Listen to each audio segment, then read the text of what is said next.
Good afternoon. My name is Heather Olson, and I'm the new Executive Director and Gallery Curator at Main Street Arts of Clifton Springs, New York. Today, we welcome Bradley Butler for an artist talk. Brad is a local artist and the past Executive Director and Gallery Curator for Main Street Arts. Brad has degrees in graphic design, art education, and in 2010 earned his Master of Fine Arts from RIT. He has shown extensively in the region and is a true ambassador, building community for artists and the arts from the ground up. Brad served as Executive Director and Gallery Curator with Main Street Arts from 2013 to 2024. Today, Brad will guide us through the last 20 years of his painting career and discuss select pieces from the 50 Work Show. This retrospective explores the progression of Brad's work from his early start in figurative work to more recent mysterious and atmospheric abstract paintings. Inspired by artist and Nazareth College instructor Kathy Calderwood, Brad began a new chapter in 2005, which ignited a deep passion within him, allowing him to ask meaningful questions towards a rich artistic practice rooted in exploration. This exhibition and artist talk is made possible in part by the Rochester Area Community Foundation, the Farish Foundation, and the New York State Council on the Arts, with the support of the Office of the Governor and the New York State Legislature. Please join me in welcoming Bradley Butler for his artist talk today. Thank you. Thank you, Heather. Wow, I feel like I don't have to say that much. Covered it all. There are no refunds, so yeah. All right, well, thank you for joining today. Definitely a very meaningful experience having this exhibition up at Main Street Arts. I mean, since this was sometimes it felt like my first home for the last 11 plus years. It's definitely very meaningful to have the work up. So I'm very much humbled and appreciate this opportunity. So I started my pursuit of a creative career after high school by going to Monroe Community College. That's where I went before. I went to Nazareth, and I went for graphic design. And I always kind of not chased, I guess, but I always pursued, the creative degree, because I thought I have to have a job. So that's why I went for graphic design. And then similarly, I decided I was going to be an art teacher. So that was a job. I would do that. And then getting an MFA was really just a means to an end. I needed to have my terminal degree in order to teach. So that's why I went to school for my master's in fine art. And it wasn't until grad school, though, that I kind of realized that there's more to just the job side of things. You're not just, you're an artist first, or at least that's how I define myself. And so around the time of being at RIT, that's when it started to kind of feel like, well, this is, something more than just a passion that I had, but it's even more. So this first painting is called Dark, Dark Self. It's a 4-foot self-portrait, which I don't really have a big ego, but that's what it seemed like at the time, because it was a self-portrait project. This is the first painting I ever did. And, going to school for graphic design, I did a lot of drawing, and I did a lot of, obviously, design work. But I never did any painting at the college level. So when I first had the class at Nazareth, it was just a painting class, because I was going to school for art education, and it wasn't like I didn't have a major in any certain media. So before I took the painting class, I took a ceramic class with Mitch Messina from Nazareth, and I was like, oh, I think ceramics feels pretty good. I think maybe I want to make some sculpture. That's what my media will be.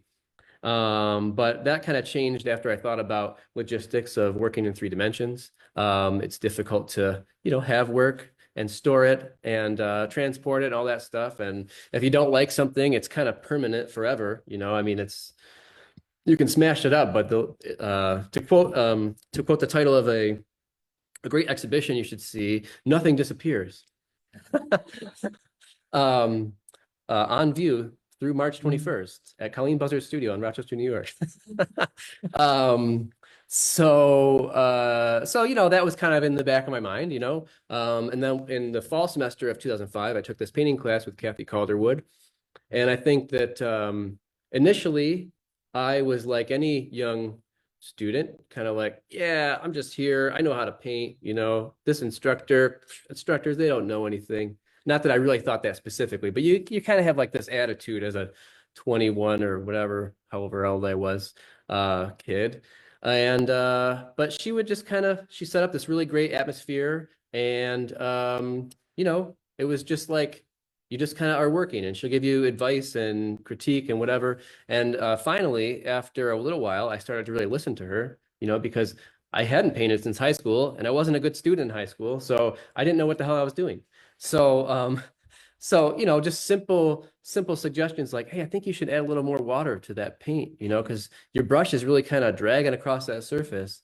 And I was like, all right, yeah, okay, fine, you know. But she just created such a great atmosphere, and it just instilled a love for painting very immediately. So that I had there's something inside of me that really resonated with this activity of painting. And so from then on, I was a painter. So I have a few images of work from that class. And what's interesting is I treated these paintings not as class projects, but as I'm an artist, I'm making artwork. So this painting, just titled Sarah, is another one from 2005 from that class. This was actually a project in using other artists' styles to make your own composition. I did it very subtly. So I think there's like Alice Neal, Philip Pearlstein, Anselm Kiefer, and I'm trying to think of the other, but like you wouldn't know it, you know, like it doesn't look like anyone's work. Not David Hockney at that, no. Yeah, so yeah. This one, well, like it's so funny because I really like, especially like Anselm Kiefer, really went on to inspire some of the later work I would do, especially at RIT. And so the thing that I used like as a reference to him was on the bag that's in the painting that has like a texture, like modeling paste. So that was like the texture of his paintings. So it's really like the inspirations are in there, but they're very veiled. You know, it's like I didn't want it to be a painting where there's like this quadrant is this and this quadrant is that, you know. So very immediately I was really treating these as my own individual pieces of art. This is one called Cows Don't Go to Hell. And this is the second painting I ever sold. And it was like I think it was 2008 was when I had showed it. I showed it in a bar in Rochester that I went on to, I was like the resident artist at the Tap and Mallet. That's what so yeah, I think I had 5 different shows there over the years. But so this painting initially, this was kind of at the height of my veganism. So this was initially going to be a very bloody painting. It was going to be about like, you know, our relationship to the animals that are subjugated through, you know, factory farms, and it was going to be this big message. But as I started to do the sketches for this painting, I kind of realized that subtlety and nuance are important. And so it was just kind of this very strange, it's a strange composition. It's very much just a cow in the top, you know, but like the head is not visible. Is there a head? You know, is it stuck? Is it trapped? It's like this. There's a lot of different you know, ideas and thoughts and feelings that kind of come through with something so subtle. And that's something that I would take further and explore further throughout the years, is subtlety and nuance. And it allows people to have more than one reading of a painting. You know, it's nice to have something that has impact and can be in your face, but if that can also have a subtle meaning to someone that's different, then I think that to me that's more successful. So that's been my approach since, you know, early on. So so immediately following my the class I took at Nazareth, I was out, you know, getting canvas and making my own, you know, series of paintings. And so this one called Some Kind of Disease, this is on display in this exhibition. And well, I guess first of all, Kathy told us that a good idea to save money and to be resourceful would be to try and find old windows on the side of the road and use them as the stretcher bars, you know? So I took that immediately to heart, and I went out and collected many of these things. Many of them.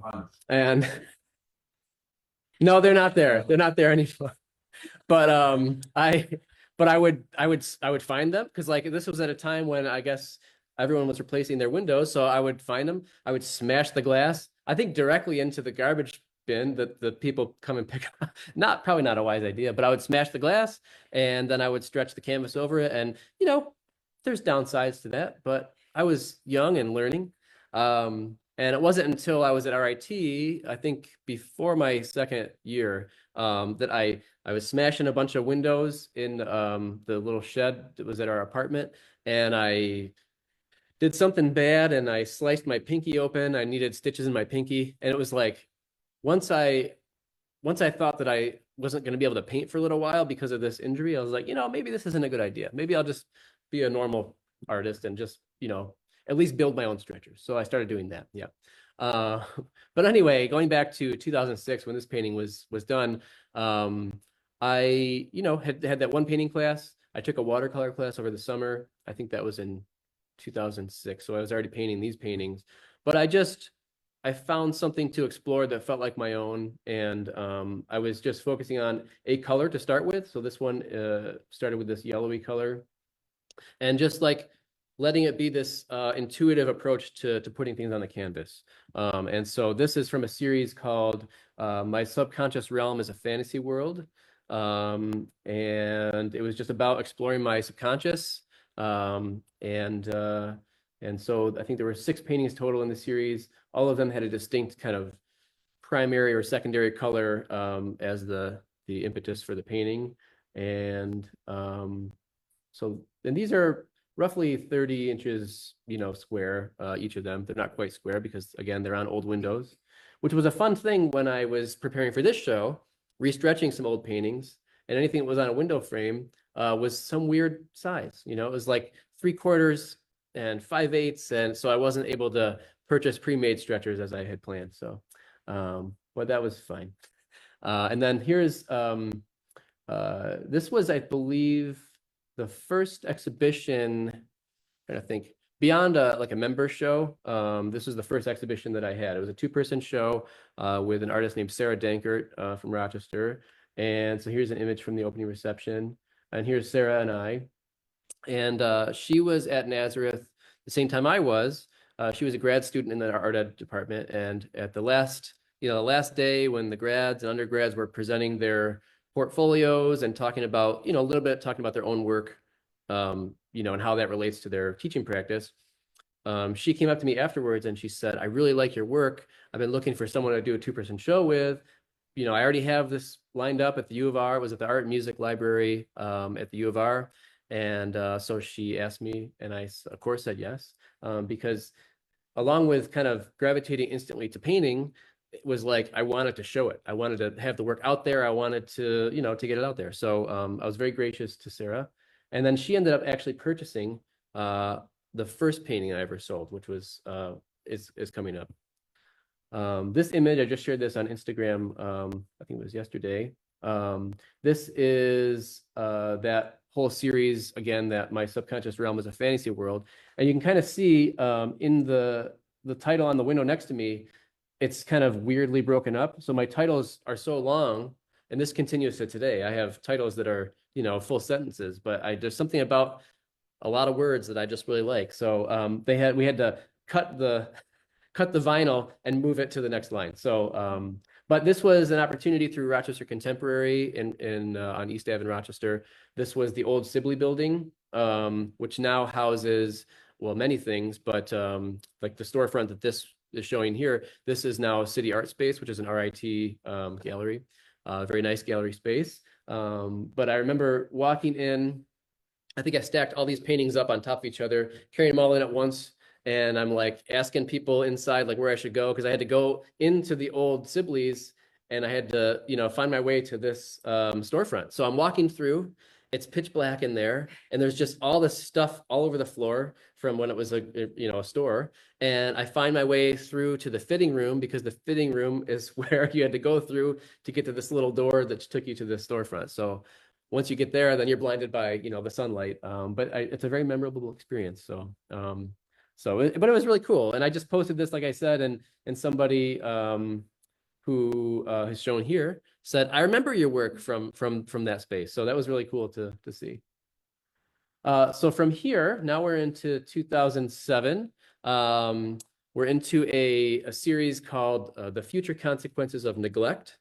And this series is about our connection with the earth on which we live and how, if we continue down the path we're going, things probably are not going to be so good. And I think, we're 18 years from that point when I started this. And here we are. So, but anyway, there were two parts to this. One was this set of, I call them portraits, and it was these, like basically all of the different species combined in different ways with human form. And so this one is actually, it's our cat's head. Precious was our cat's name. So that's Precious's face right there on top of this body. There's like, I think, a squid in this one. But the titles for all of these paintings ended up being the scientific names for each of the species. So I combined those into one made up word. So this is called Philoligo sapien. And it's a fun one, very desolate. And there's always this strong light that kind of comes and casts a shadow. So I think there were 6 of these portraits, and then there were 4 corresponding landscapes. So this is one that's in the show. This one is called Homarus gamantatus. And this one has ice cubes in the desert as a kind of nod to climate change. And all of these came from sketchbook drawings. Back, prior to my second year in grad school, I actually used to draw in my sketchbook. And then at a certain point, it just turned into a journal. But this one, I think, had a Jerry Seinfeld reference. And so this character was drawn in my sketchbook, and it said, "What's the deal with these ice cubes?" So there's always some kind of joke in everything I do. So, and then this is, so the funny thing that happens is that, well, I guess no, restart that. A funny thing happened. I got a call from Hall Walls in Buffalo. This is where this shot is from. Hall Walls Contemporary Art Center curator John Massier saying, "Well, I have good news and bad news. The good news is we're using your image as the promotion for the member show. So it's going to be in the what's the Buffalo News. It's going to be in the Buffalo News." I was like, "Oh, that's great." He's like, "The bad news is we accidentally got a little bit of white paint on your painting when we were doing the walls." So he's like, "If you want to come early and touch it up, you can." And I was like, "Oh, I don't care." Like, that's fine. So I went there with my paints, and and you can see the painting next to me there. It's kind of a fun painting to be around. And so Sarah was there, and she took pictures of me, and here's me posing like the character in my painting. But it was a really interesting thing to be able to go to the member show, the only one in the gallery, and like touching up my work. And we took the opportunity for a photo op because it's, a rare thing. So this is an image of the other side of that same series. And so these paintings, there were 4 of them, each called A Day at the Beach. I wanted to have this kind of very, serene sounding name, but then have it be this tumultuous activity going on. So this is like basically the idea of like a rapid change in the climate, the earth kind of reclaiming or erasing, I guess, what we've done. That was the idea. So that's what I aimed to do with these paintings. And I realized as I was preparing for this talk that the colors in here are very much, this is a precursor to the color palette that I have now. There's a lot of browns and reds in here, which don't really come through at the current moment, but this blue color definitely does. And so these paintings were directly inspired by a trip that Sarah and I took to Maui. We went for our honeymoon, and it was a delayed. We got married in October of 2007. We went in February of 2008. So going there in the winter, coming back, it was a shock, going there and seeing all this color, and then coming back and seeing black and white, as you come down on the plane. I think that experience led to the color palette and what I wanted to do. like I was making this painting specifically like immediately after coming home. Also inspired by the book House of Leaves by Mark Z. Danielewski. Um, uh, it's a very surreal book, which I recommend. But I read it about 20 years ago, and so this was directly inspired by that. But it's basically the idea is that the inside of the house ends up being larger than the outside of the house, and it like explores you, by exploring these caverns that start to appear in the house. Uh, you're somehow tapped into like a greater. It's like a whole subconscious, unconscious thing. It has ideas of existentialism, and it's kind of scary. So I read that on the plane. So that had a lot to do with, not all of it because it's a big book, but it's dense. But so this is number one in that series, which this is the one that Sarah Dankert, who was in that show with me, she bought this from a show at Rochester Contemporary in 2007 in the lab space, or maybe it was 2008 actually. Anyway, it was a show early on, and then this is the painting that's in the exhibition here upstairs. And I think this is number 3 in the series of 4. So, but the thing I like about this series is not only the energy and like the amount of black that's in here, because that's definitely something I'm getting into still with my current work, but it's also like the translucency to some of this. I'm using Conte crayon. That's the reddish brown color is Conte, like the compressed charcoal kind of. And using that with water over top of paint on a panel, you could really get some cool opacity and transparency. So then there's like some white charcoal for those white lines. And then I went to grad school, as Heather mentioned earlier, 2008. I started at RIT for a 2-year program. And so coming off of doing those figurative paintings, I started doing more figurative paintings. And the funny thing about grad school, it was very different from what I expected it was going to be. I thought, oh, great, I'm taking painting classes. I'm going to learn how to paint. I've only had one painting class. I'm just doing things on my own. I really like to learn from someone on how to paint more, well, that's not how grad school works. So at least not the one at RIT. And so it was basically like, okay, show up, you have a studio, just keep painting and we'll talk about it. And so I was like, okay, I feel a little bit like I'm underwater, but I'm gonna just do this. At the same time, that same semester, I also took a class called The Philosophy of Art and Aesthetics, which was like, I was like grasping for straws every second of that class. But I think, that time kind of like feeling like I didn't really know how to paint, but I'm going to grad school to be a painter, and also taking this class where I had no idea what was going on. You're just kind of like an open, you're just trying to take anything that comes to you and try and understand it. So I think that really instilled something in me, which is just this quest for further understanding and experimentation, and just trusting that if I keep doing something, that it will be good, at least relative to what I think is good. So this painting, oh, I can't remember the title of it now, but anyway, these paintings in this series were all kind of allegorical. So the idea with this one is, kind of wanting things that we shouldn't want, like this person wanted to be a skilled hunter. This is kind of a dumb story, but this was the idea for the painting, again, based on a sketchbook idea. But basically, this is a skilled hunter who wanted to be like ultimate hunter. So was somehow granted powers to be able to kill things with his eyes.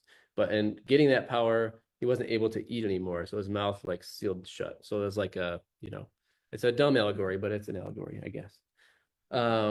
So that's the idea for that. And then I continued on with this series, just trying to be able to model the human form the best I could. And this was kind of like the height of that for me. And at the critique, my instructor and thesis committee member, Alan Singer, he said, well, I know you take images of all these, these people for the paintings, and then you're painting them as best you can to, look photographic. So why do you bother making the painting? I mean, it looks just like the photo. And I think he just said that to kind of get me to think about it, not like to totally change, but that was at my end of the year critique. And I said, well, I got to think about that. And so I took the summer to think about it. And then I came back and I was going to do something different. So I then came back from the summer for the fall semester of my final year, my thesis year. And I had this new idea, which is going to take the skills that I gained by doing that series of the human forms, and then couple that with the same kind of painting I was doing with the very first series I did, my subconscious realm is a fantasy world. So the idea of exploring, the subconscious or unconscious mind and let things be kind of free flowing and abstract. And so the idea was to have a place where both of these things could exist on the same plane. But the difficult thing with that is when you have something that's very recognizable as a human form with something that is abstract or not representational, it's a figure ground relationship that's immediately established. I could have done it differently. I could have really put a lot of paint over top of the arms to make it more successful to me, but it was kind of like, I don't know, this isn't really working. And I had another great conversation, which I had many great conversations with instructor Levon Shepard at RIT. And we're looking at this painting and another one I had started. And he's like, these are good.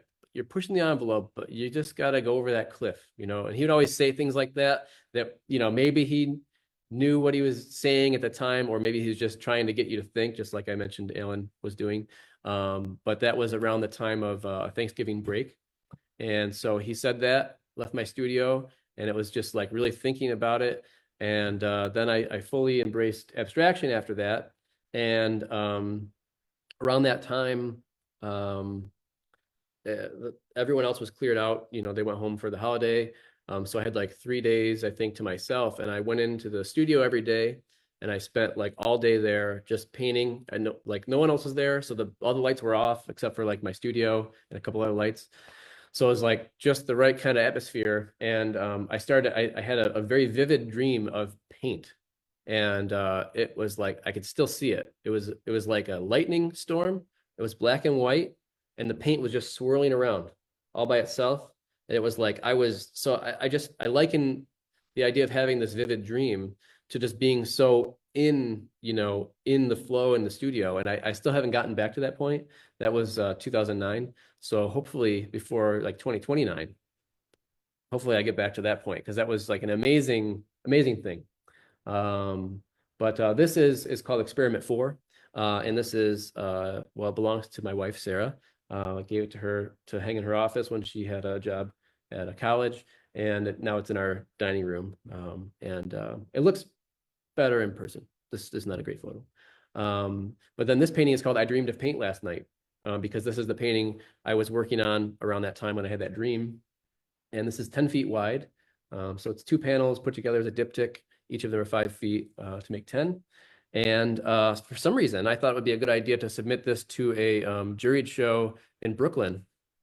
And then I got into the show and had to ship this thing to Brooklyn, which I had to I built a whole box, and I think it cost me $500 to ship it there. And it was a lot of work. But here's the images from that show.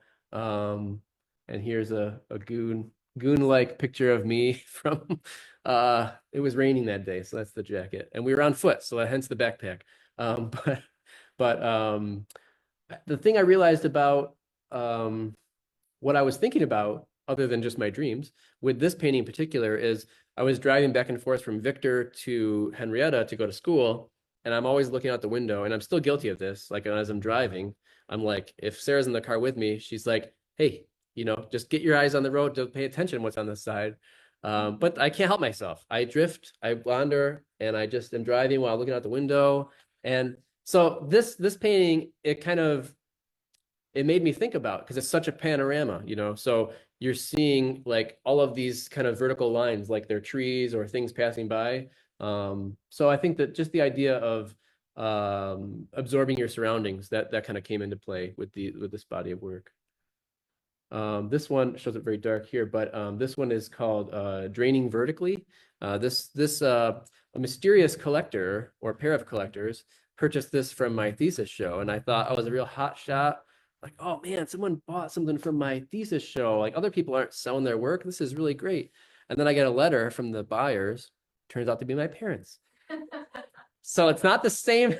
It's not the same kind of not the same kind of endorsement to have your parents buy it from your thesis show, but it was very nice. It was very nice. And you know, very appreciate that support. But it was like, you know, I was like reflecting in my journal like about like how great it felt, and then it was like, well, it still feels good, but it doesn't feel as good, you know. But it's nice because I still see this painting on a regular basis. This is a diptych that's stacked vertically, and so and the reason for the size of these panels is because I had two windows that I screwed together, and then one that I didn't, and I stretched the canvas. So that's why it was this weird size. But I thought it was really interesting. This is based on another dream I had where I was descending this with a wooden, like everything was like hardwood. It was like descending the staircase, and it kept going down multiple landings, and like you just get the sense that you're traveling far underground. And then I open this door, and it's like pitch black, and you start walking, you realize you're on either sand or dirt. It's kind of like you're in a basement with a dirt floor and there's no lights. And I keep walking, and it's like I'm wading into water, but the water is above me. So it was like the idea that I was underneath the ocean. So that just had like a very vivid, like again, I can still see that. My dreams definitely have a place in my art making. And so that's what the idea was here, is that all of the ocean waves are just hanging there, you know, in space. And then there's this blackness, this rich blackness in the middle.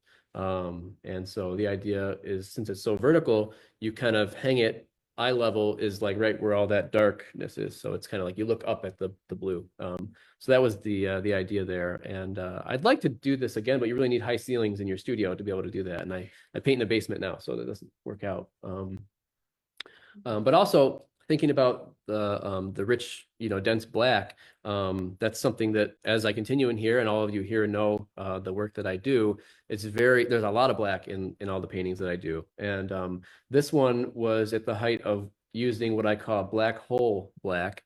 It was a combination of acrylic paint, because that's what I've always used as acrylic paint, India ink, and powdered charcoal. So I'd combine all that into a slurry and then smear it onto the surface. And it had, I mean, ultimately it just looked like black, but it had a very matte kind of feeling to it because of the charcoal, and also kind of a luminosity because of all the little shimmers that charcoal tends to have. So I found that especially when I mix that with white to get a weird gray tone, you would really see something different than if you just combine black and white. But you know, in high school especially, you're taught like, don't use black out of the tube, just, you know, and I'm not trying, my high school art teacher, Karen Trediak, I was not trying to have her voice come out when I said that, because I kind of did it in a weird tone.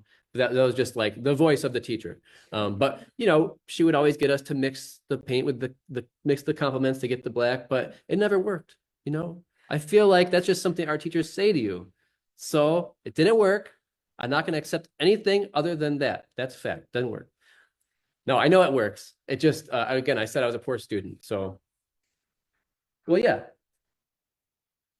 But it gets you to use, I guess the whole idea is to not rely on, you know, black, because it can flatten if you don't use it well. So then this painting is called To Disappear and to Reappear. And this is 8 feet by 5 feet. And it matches, for those of you in the room, matches the size and scale of the painting over here. And this was done on panels because these fit directly in the back of my car, which is very nice. And you get to have, you know, the impact of having a large painting, which I loved working large. And so you can see this is from my studio at RIT.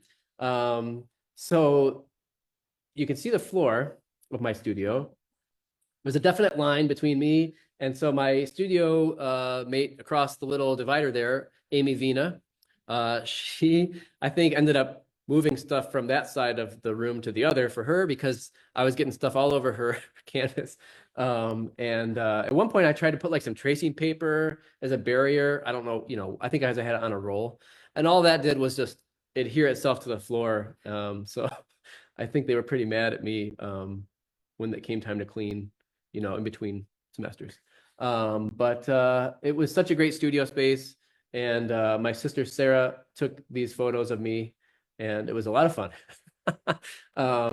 I used these for a long time, you know, for promotional images, but then, you know, this is 15 years ago, and I look older now. And I think people think this, oh, is this your son? So but yeah, they were such great photos. So this is painting is, like I said, this is called The Ever-Present Moment. And this was the other one that was an 8 feet 8 foot painting. And so these were in my thesis show, which was called A Glimpse Beyond the Real. And I mean, that's kind of what I'm still after now, is just trying to, actually, that's what I've always been after, is just trying to think about something on a deeper level, things I can't understand, trying to answer questions or pose questions. So this is a shot from the Bevere Gallery at RIT. So yeah, there's some familiar faces there, family. Sarah and I in front of that big painting. And then, like I said, immediately after starting to paint, I was hungry for exhibition opportunities. So I was always on the lookout for opportunities, always applying to things. And over the years, I've always thought, that I was never making enough work. I was never in the studio enough. Looking back, it's like, I think when you look at the entirety of it, it's like, wow, I did that. I applied to that. I got into that. It's like, there's been a lot, but I feel like it's never enough. And I think that that's a good sign, because that means you're trying to keep progressing. You're trying to keep getting out there.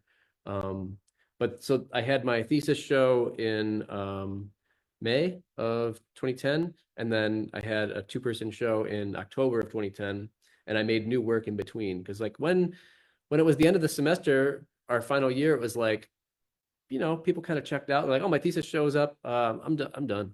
But I was like, I mean, I'm still here. I want to keep making paint. So I made more paintings after my thesis show, and then those ended up being part of what was in here.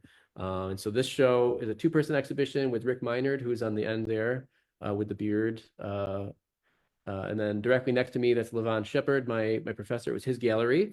So Joy Gallery is still there. It's just a different spot now. So this actually was the home that he and his wife lived in, but they lived in a very small part of the house, so that way the entire house could be a gallery, which is amazing. So this was on Genesee Street in Rochester, and so it was just this really great opportunity for Rick and I, who were both students of Levon's. We asked if we could do a show, and he said yes, and we called it Hard Work, because Rick and I were always in the studios early in the morning, making coffee and working all day, and treating it like a job. And so that's what we called it. And then in between Rick and I is Mary Housel-Demanchik. She went back to school for a master's degree in MFA, even though she was an art teacher. She was like teaching for 20 years and decided she wanted to go back and get her MFA.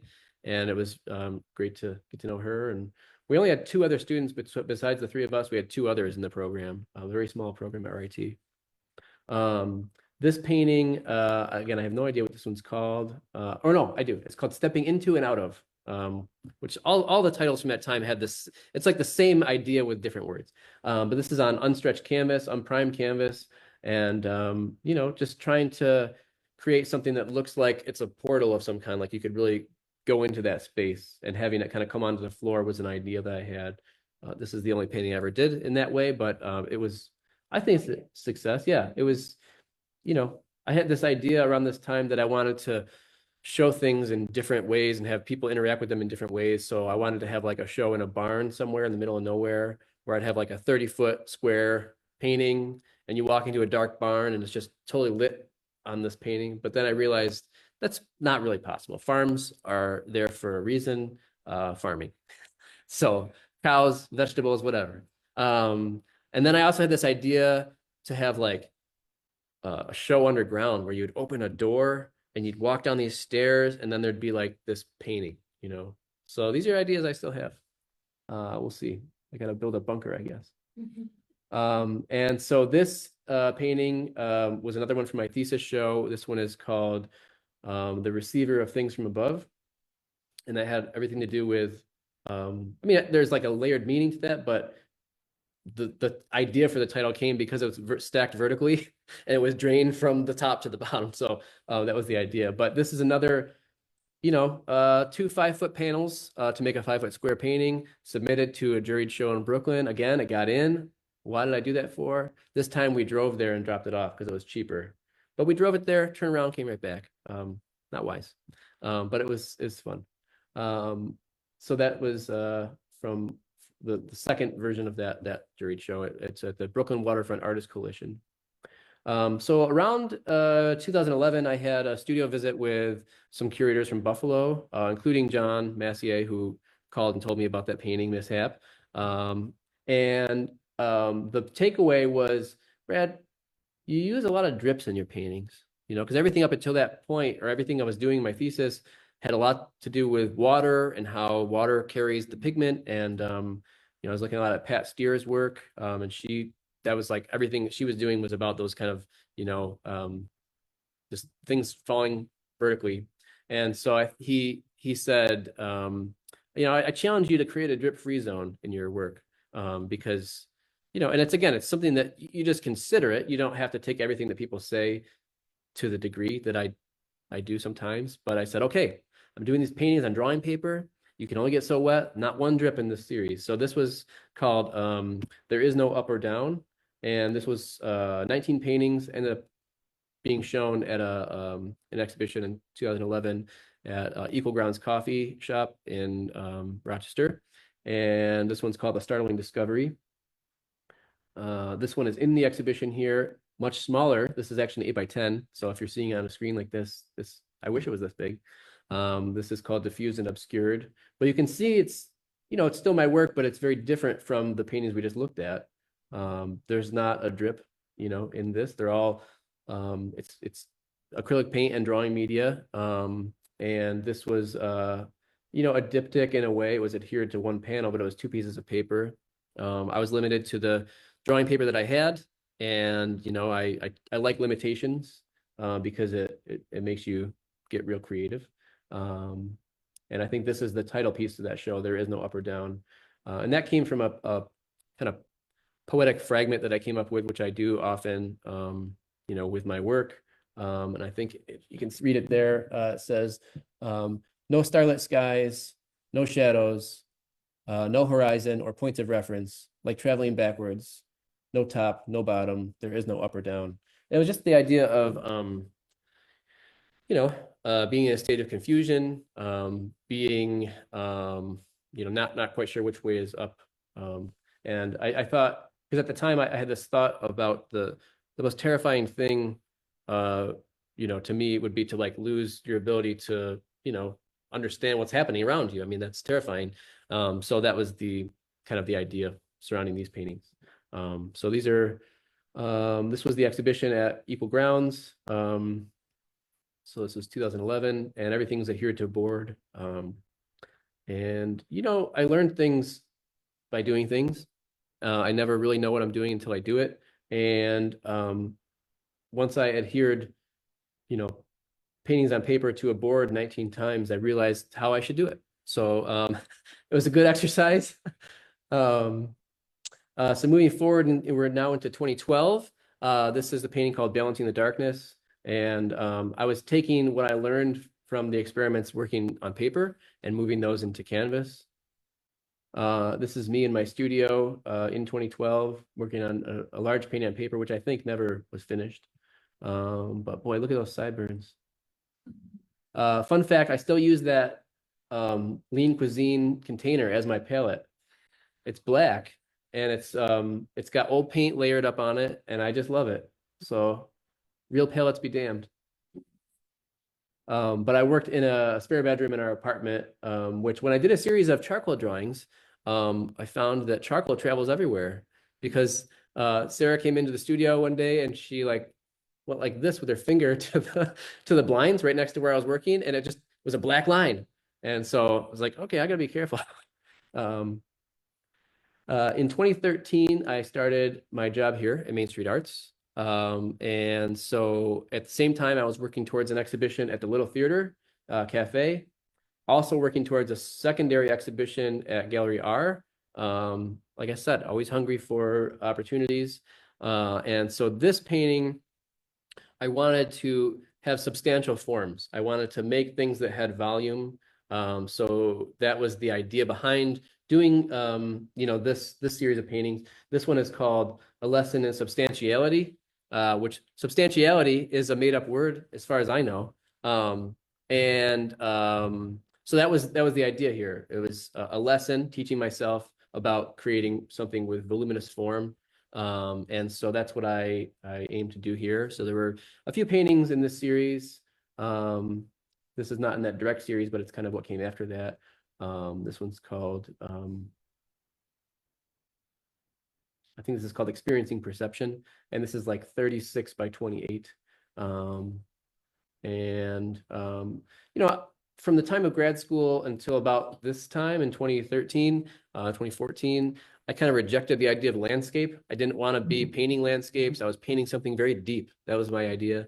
But these are essentially landscapes. You know, you can say a lot by using landscape as your motif. And so I started to really embrace that. Like there's always a horizon, no matter what, and I should just accept it. So this is called Curiosity Obscura in the show over here. And this one, Contemplating Alternate Realities. Some of us do that more than others. This is like a 45-inch square painting. And this was kind of at the height of me using a lot of, I mean, it's still a very muted palette, but using like 2 reds, 2 blues, 2 yellows. And shortly after this, I started going to a more pared down palette, which I still use today. This was my studio around that time. So the big painting on the easel is actually this painting.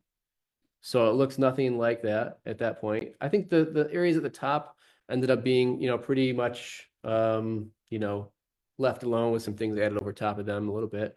But the studio has evolved since then, but this is the studio I still have now. And it's treated me well.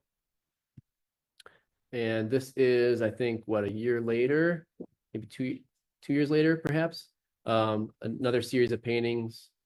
And oh, what's going on here?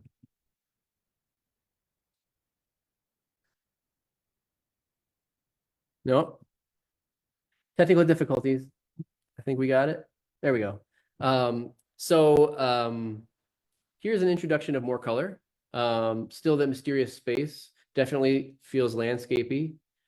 This one is actually was purchased by the Jewish Home of Rochester along with a couple others. I think this one as well. So that's somewhere in their facility on display permanently, which was a great thing to happen.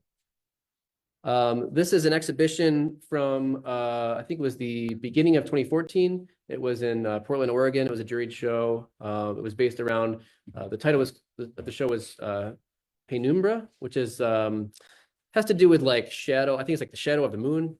Does anyone know about that?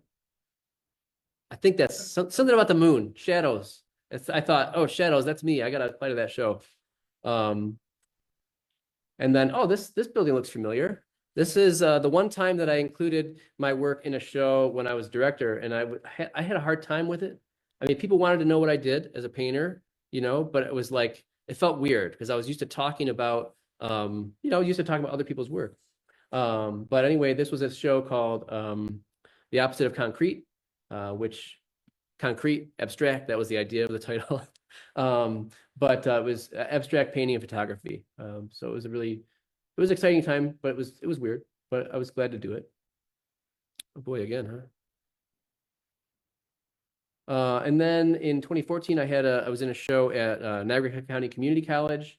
So around the same time, just making more paintings, having more shows. You can see some of the ones we've seen today on the walls there. I gave a talk, which is always fun, just talking to students. That's one of the things I love about showing at colleges is just talking to students, trying to, you know, impart something to them, even if I feel like I'm maybe not qualified to impart much. And then at the same time, trying to show at galleries and in college galleries, I'm also showing in bars. This show is around the same time. And like I said earlier, it's like looking back and seeing what I actually did is different from what I thought I did. It's always like, oh, I didn't do anything this year. I didn't have a show. I didn't make new paintings, but there's always consistent stuff going on.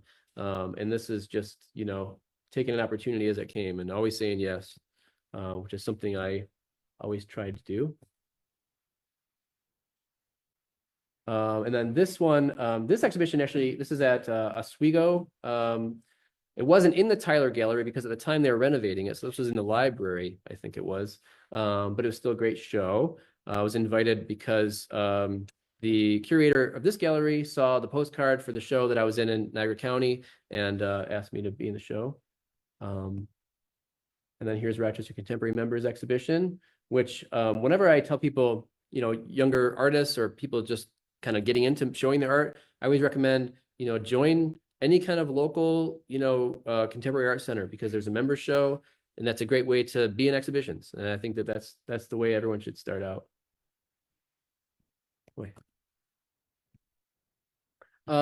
This is some plein air painting here. So I started, this is in 2014, and we went on a trip to Cape Cod. And, I think the ocean is very important to me, water. And so being on Cape Cod and having nothing to do except for hang out, and I was drinking margaritas a lot. My brother-in-law had a margarita maker and it was always running. So I was drinking margaritas and making paintings. And so I started painting outside with this easel and I brought a canvas. But shortly after that, I went inside to the little screen porch that was there and I started working on paper. And so I started the series called Planes of Existence. And there were 16 paintings in the series, all of them on paper, this time not drawing paper. I did them on real, paper that's made to have wet materials on them. And it was just an exploration, continuing down the path I'm on or was on at this time and exploring what does it mean to reference landscape? What does it mean to try and push that further? And, kind of having this existential idea, planes of existence. So that each one in the series is called that, just with the number after it. I think this is the first one in the series. My mother-in-law owns this painting. This is somewhere around the middle of the series. So they're all about 9 by 12. This one I think is 12 by 18. It's a little bit bigger.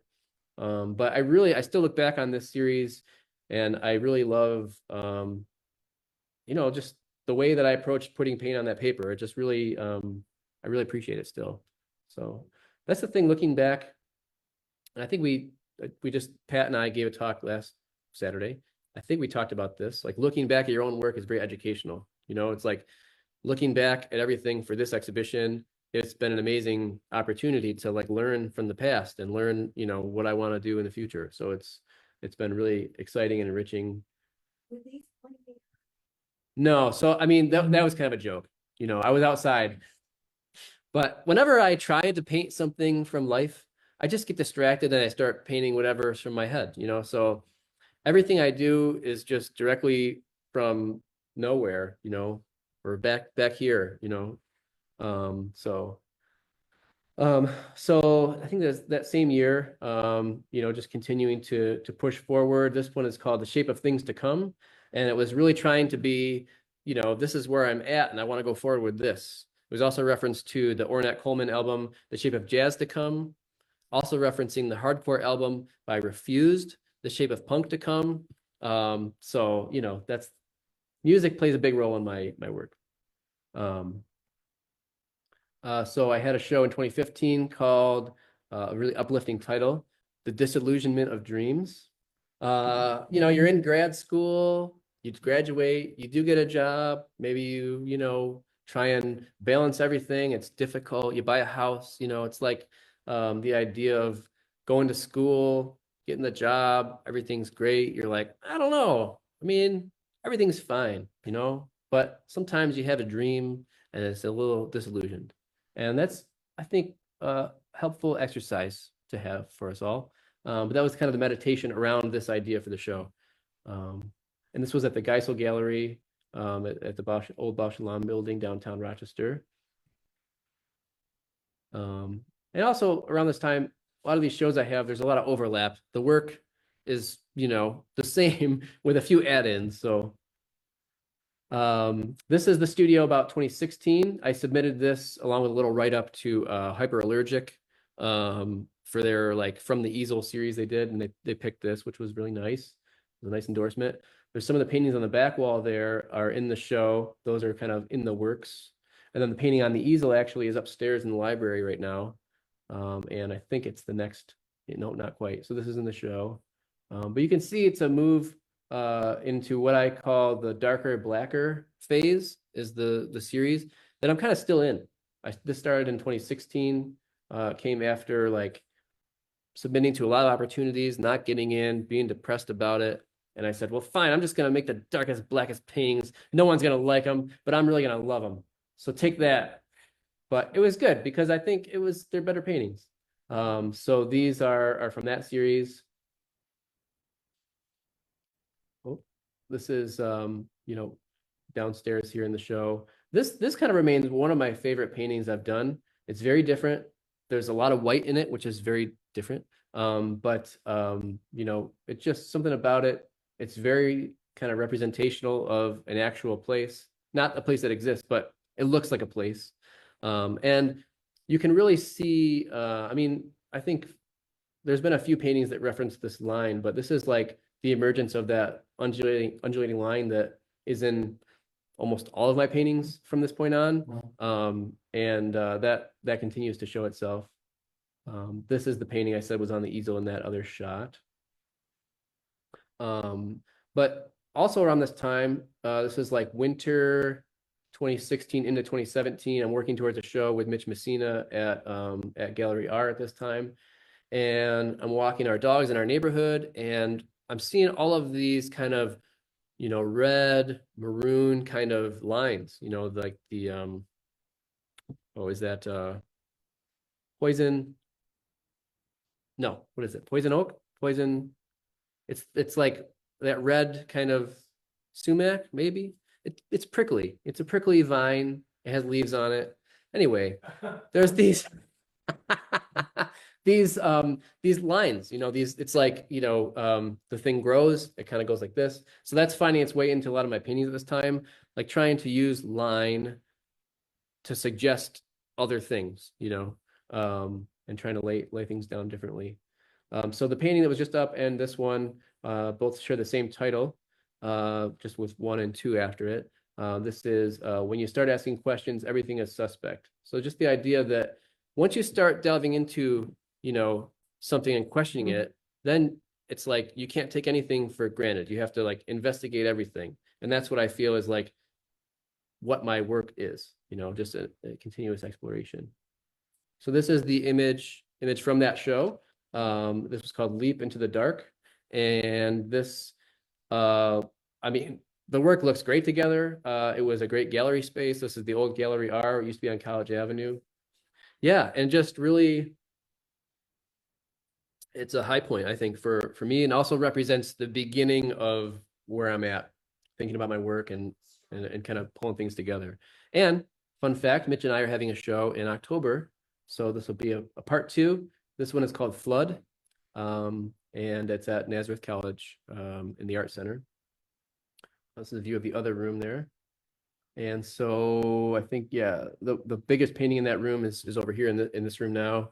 And some of the smaller paintings on panel are in the show here. Then in 2018, just kind of continuing on, this is I think the cementing of the line as a motif for me. It's like, it's there, it's something, it's nothing, it's everything, it's many things at once. It's a stream, it's a road, it's a thought, it's a snake, This is called What Isn't Real and What Is. And that was the title of the show that I had at Monroe Community College at the Mercer Gallery in 2018. So these are paintings from that time. And I think we have a view of here's another diptych. I really, for whatever reason, I really love doing diptych, triptych, just that hard line in between. It forces you to come at the surface in a different way, which I really like. It's like a challenge. And also long formats, I really love, because again, they're a challenge. It's like, it's hard to have something that's very long and have it feel balanced without it reading as either two different things. Here's a shot of that exhibition. This was when I realized that I like blue a lot. Blue and black. That's like what was on view. The next year, 2019, I was in an invitational exhibition at the Painting Center in New York City. And that was a very exciting time. There were 13 of us in a show called The Unusuals, which I love that title. And the idea behind the show was because like the curators at or two of the member artists at the painting center, each year they have two different members choose art from like an online registry they have on the painting center site called Artfile, and I was on the site at that time. And so they found all of these different people that kind of went together because they seemed like oddballs. So I was in this oddball show, but everything really went well together. Here's Sarah and I at the opening. It was a fun. At that day though, I think we went to the Met and the Guggenheim in one day, which I don't recommend. Don't do it. Don't do it. And we walked from the hotel to the Met, walked from the Met to the Guggenheim, back. I was wearing winter boots the whole time. My feet were killing me. It was a tiring day. But it felt good to kind of, feel like I was connected to a larger art world that I had heard about. It was like, I'm in New York City, and I was like, I'm going to sell all these paintings. I'm in New York City. No, it didn't happen, but it was really great to be able to show at the painting center because that was a bucket list for me. Kathy Calderwood, when I was in her class, she talked about the painting center and I was like, oh, I want to be in a show there. So then I was in a show and it felt really good. And then into 2019 into 2020, I'm working towards a show at Columbia College in Missouri. Former artist in residence from Main Street Arts, Scott McMahon. He ran the gallery there, and he invited me to have a show. And so I started working on a lot of paintings on panel. This is one of them. It's over here. I think it's called Everything Is. So it's an 8x10, much smaller than what it looks like on the screen. And just continuing to explore different ways to make paintings with and without that kind of undulating line, still having mystery. And this is called The World is a Dark and Terrible Place, and then in parentheses, or is it? And it's in the show here. This was a 2019 painting. I think it may have been the cause of the pandemic. Yeah. I also had another one that was painted at the same time, which is also in the show called Nothing But Darkness on the Horizon. So that one has a January 2020 end date on it. So those two paintings coupled together, I'm sorry. Yep. So this painting is also in the show. Another one of those long format panels. And this is a shot from that exhibition at Columbia College. And this exhibition had the title of Darker, Blacker, because that was the name of this overarching series for me. And it was a really great time. I flew down there. I stayed on an air mattress in Scott's new house. This was January 2020. So that was my last plane ride until sometime in 21.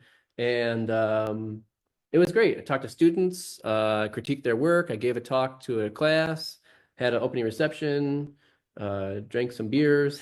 There's a place that Scott took me to where they serve you cheeseburgers right on the table. They don't give you a plate. They just put it on the table. I mean, I don't think they did that much longer. That may have been the real cause of the pandemic. I don't know. So, but exciting time. Someone in this room owns this painting. It's called Duality, and it was from my show in 2021 at FLCC in the gallery there. And this painting is, I always try to, I want to do this again. And there's something about this. It's like the way that it was painted, since I use acrylic, you put paint down, it dries pretty quick. You can put more paint down, and then if you wipe it at a certain interval between the drying and the wetting, you can get this really cool effect. And that's what happened kind of in this, we'll call it the sky. You can see through to like another layer, and hence the name Duality as the title. It's just, it feels magical to me. It's very low contrast, especially in person. And there's something about that green and purple. They're so close in tone, but they're so different because they're, kind of complements. And yeah, so we'll see. Maybe there'll be some more paintings like that in the future. But just this little 8x10 painting on panel. This is my, I call it my last will and testament painting. It's in the gallery here on the title wall. It's called Bury Me at Sea. I'd like to be in the ocean when I'm dead. And I've written songs about that too. But so I'll say that now so everyone knows it. So but there's something here, the way that the color kind of shifts in this line in the background that's kind of holding everything together, I really love. And I mean, working in such a intuitive manner and just not really planning anything, you never quite know what you did, and it's like you can never truly recreate something. So I always say I set out to make the same painting over and over again, but ultimately you make different decisions because you're a different person that day. So you can't, plus I wouldn't want to. But there's this balancing of, large and small lines, that kind of micro macro thing. Yeah, I just love the subtle blues that shift too. This painting is one that I'm using as inspiration for the show that I'm having later this year that I talked about with Mitch Messina. I'm going to have a lot of diptychs in that show, or that's the idea, at least at this point. And I want really large diptychs, at least as large as I can make in a basement studio. This painting is not large, it's only 20 inches wide in reality, but this was not intentionally a diptych. I was making two separate paintings. And when I work on these panels, I like to work on them side by side. And I think initially I was working on them and they were flipped and there was space in between. But when I quickly, picked them up and put them against the wall, they end up butting up against each other. And the way that they joined right there, there's just like this, again, kind of, complementary colors, similar tone. It's a little bit lighter on that side. Whatever side you're looking at, the light side, But I just love it. It's like the same space, but it was different feeling. And it's this juxtaposition that you're kind of, forced to look at. And that's kind of a thing you either accentuate or try and hide making a diptych. And for this one, it was like a cold or a hard stop, a cold stop. And I love everything about this painting. I wish I still had it, but this one is called Wintering. And this is the title of a book by Catherine May, which Sarah and I read and loved. And it's also the title of one of my songs. And I often do that. I'll make a title that is either a lyric or a title of one of the songs. I've written, like over 150 songs between 2019 and now. And, words, like I mentioned before, I love long titles. I love mysterious titles. This one is neither long nor mysterious, really, but I do love that. And so this is my studio at that time when I was making that painting, getting ready for that show at FLCC. That big painting in the middle ended up looking much different in the show. But that was kind of the last painting that I made at that scale, just this giant, seemingly giant feeling painting. It wasn't really that big, but. And then here's an images from that exhibition. The title of this show was I Just Wasn't Made for These Times, which is a line from, the title of a Beach Boys song off of Pet Sounds. And again, like each of these exhibitions, there's kind of a series that I'm making for that, especially at this time. Like before, like when I said, a lot of the paintings that I'm having in these shows are borrowed from other times I had shown them. At this point, I'm trying not to do that. And it's really great to work towards an exhibition with kind of, even though it's essentially the same body of work, you've got some kind of focus that you have, so for this one, it was that line from the Beach Boys song. And just the idea that like, yeah, time, I mean, we're not all meant to be in the time we live in sometime, so it's a kind of a reflection on that as an idea. And this painting is called All We Do Is Dredge Up the Past. This is me trying to be more colorful, there's some color in here. It's not so black and white. It's definitely murky, I'd say. And it definitely references water, this is currently it's an online exhibition, but it's at White Columns in New York City. They selected it to be an invitational. I'm a member of their registry on their site, and so this was chosen by a curator for an exhibition, which I'm very flattered by and excited. This lives in the little hamlet of Orleans, New York, with Charlotte Cooper and Bill Devereaux in their little kitchen gallery, 8x10 painting. This really represents, this painting was from a 2022 exhibition, and this is me embracing something that happened very quickly. You know, I always want an immediacy in my work. I want something that looks like it was just done, but have this kind of thoroughly worked surface. This one doesn't have the latter, but it has the former. It's got something that's really exciting, but it's not very deep. But I always try and aim for this as the final result. So this painting is also in the show here. And you know, I kind of go back and forth on this one. Sometimes I love it, sometimes I hate it. I think it's okay, it's good. But what I like about this is it feels like you're down looking up. You know, it has this real sense of scale to it. And I think it's like, it's one of those things where the more I look at it, the more it starts to like disappear. Like there's really nothing that holds it together as like a form. And I think I'm really excited about that as an idea, you know, something that changes as you look at it, or at least as I look at it. And so this was part of the exhibition called 38 and 80. Me and Pete Monticelli. I was 38, he was 80. Not very deep for a title, but it was a good one. And it was a great show. Here's some more shots of that exhibition, also at Monroe Community College. So we're getting pretty current here. This is 22. And the last couple of years, 23, 24, were not very prolific for me. And so I think there were only maybe 3 paintings or so that were done in that time. And I hope to change that moving forward and be very prolific.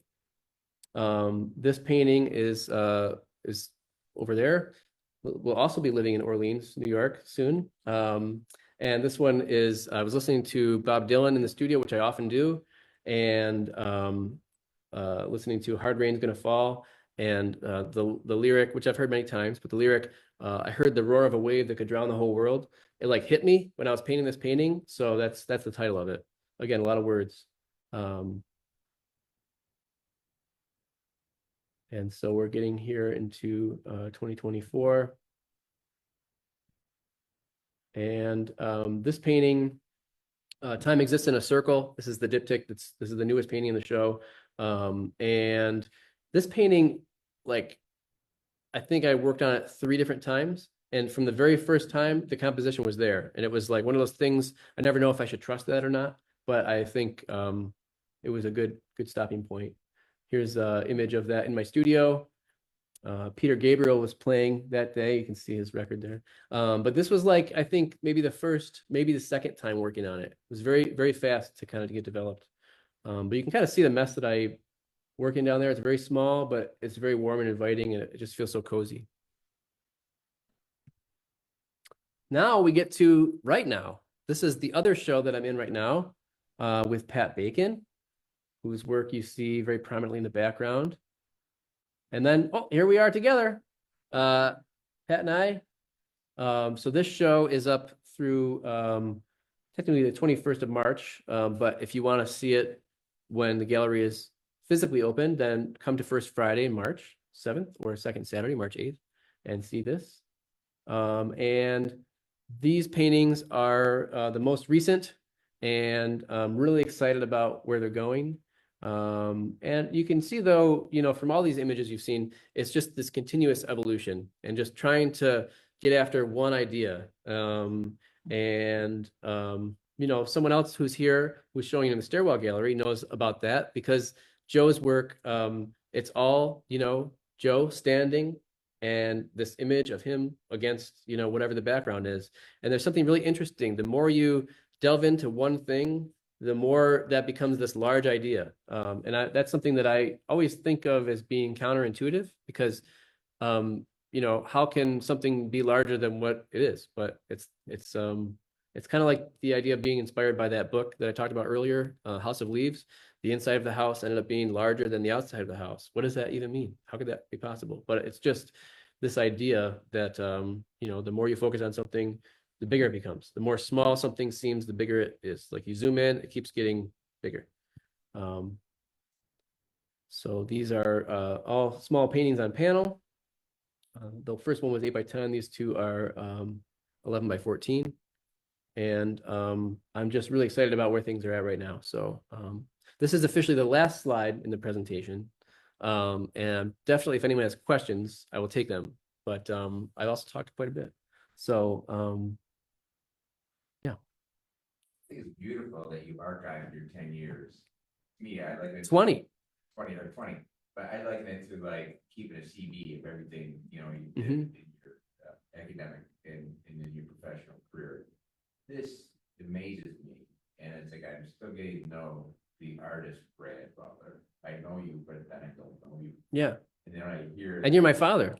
And yeah. I could see different pieces. Yeah. And I can remember that time frame, like the cow, I think I called that, the name Utter Destruction. Yes, you did. I can see different pieces over that you've done over the years, and I Yeah. always see something in your work, and I'd always, but then to see this combination of 20 years presented here, just like, you blow me out of the water, what you've done with your life, and what you've done in your art. Yeah. In mind of your art world, you know, it just amazes me. Yeah. It's like, that's what I mean, I'm still getting to know that part of you, and it's Right. just like, you're amazing. Thank you. Thank you. And it's just like, it's very, very, very, very good, very profound. Thanks. It's like, yeah, I don't think I really totally appreciated you as an artist. Mhm. And, you know, now I see this presented as like, an artist. Yeah. Well, that's kind of what I was saying too, is like thinking like, oh, I'm never making enough work, or I'm never doing enough things. It's like, it's always been very consistent. I've always taken it very seriously. And it's like, you know, sobering to see that, to know it. And especially at this point, you know, where I'm at a big change, you know, leaving Main Street Arts and trying to pursue, you know, more with my own work. It's like it's a great time to look back and look forward at the same time. And yeah. So, and also looking back, like I said, educational, you learn a lot, you realize what's still happening in the work, what's still unresolved. So, yeah. Yes. One thing that I'm recognizing and listening to you today, hearing you, and then seeing the retrospective and the documentation of your work that you're on in the top, is that you have what seems to me to be this like whimsical approach that has this deep duality and this really deep exploration into this core. Mhm. And it's been a joy hearing you and applying that to what we have on exhibition here. So thank you. Yeah. Oh, thank you. Thank you. Yeah. It's So, and I have an observation. Yeah. And I don't know how your brain works, because I see you as a musician, as a visual artist, and we're going back and forth all the time. Mhm. I know that you're painting, you're listening to music, and when you're listening to music, are you thinking of painting? Are you visually Well, kind of things when you're writing or playing? I think when I'm exploring the same it's the same well of ideas, you know, like it's always the same imagery. But I see paintings in the world. Like when I'm driving, like I said, not paying attention to the road. I remember we were driving through Cortland on the way to New York City. A bunch of photographs. Yeah. You were there. But like when I had a distinct memory driving through, I think this was 2012, I think. We were driving to New York City, going through like Cortland and like the hills, like just the perspective you have and the way the clouds were against like the hilly backdrop or whatever. I was seeing exactly what I was doing on a painting at that time, like on the easel. It was like, and at the time I was like, normally it's like you see something and you put it in your painting, but this time I saw my painting in the world, and it was like a really weird thing. So I always like, I take a bunch of photos on my phone for like references, but I don't look at them. You know, it's just like a thing that I collect it, and maybe I look at it again, but it's really just like it's in here, and then it finds its way out. So I think that I'm just always painting is always on my mind. So I think that with music, it's different because you try and have nothing. You're not visualizing anything in your mind, at least for me when I'm trying to write lyrics, like when I'm trying to have them just come, because I don't write anything down. It's just like whatever comes out of my mouth, I record it, I type it out in my little notes app on my phone. So I try and have a clear mind, you know, which I think I'm I think I'm good at. Sometimes I have no thoughts in my head, and that feels really great. So, Do you do your titles before you paint it or after you paint? well, I may have a title as an idea, but it might not be for that painting yet. So I might have titles, but they're not for paintings yet. But I don't normally have the title and then do the painting, knowing it's going to be that title. However, there are two diptychs. This is don't tell anyone. This is secret. For the show with Mitch, I have two titles for diptychs that I want to have, and they're both lyrics from songs. And one title is Everything I Want I Have, which is from the song This Magic Moment. The Drifters. Also, there's a great Lou Reed cover of that song. Man, it was on the Lost Highway soundtrack. So good. And then the other one is Everything I Want I Really Need, which is from a Bad Religion song from the song 21st Century Digital Boy. And it's like these two conflicting ideas. And because like, you know, conflict and contradiction plays a big role in my work too, like contemplating that. And so the idea of a diptych, two things coming together, and the idea of these two kind of ideas of like everything I want, I really need, everything I want, I have, you know, like there's something there that I'm exploring for this show. And so that's kind of so I will have titles that are already planned. Yeah, right. I mean, that's it. Yeah. So endless inspiration though. So, yeah. So yeah, well, thank you for coming and for looking and listening.